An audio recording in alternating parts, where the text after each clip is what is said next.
hailing like really bad, and it hasn't hailed here in like a few years, but it's just storming here.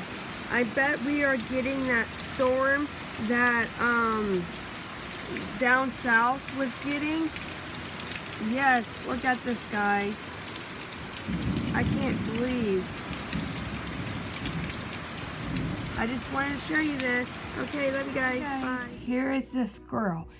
The squirrel is really mean. I don't know if it's a he or she, but it will not let any other squirrels come up and get some food. So what I've done, I put some food down there so that the other little squirrels can come and eat too. I also put some green beans in that box to see if he or she will eat them.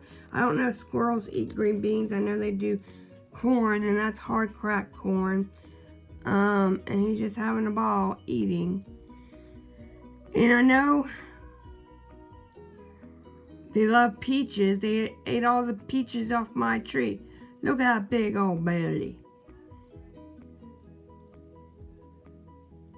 So I just wanted to let you know, I don't know if there's any other squirrels going to come, but he sure is eating. Talk to you guys later. Bye.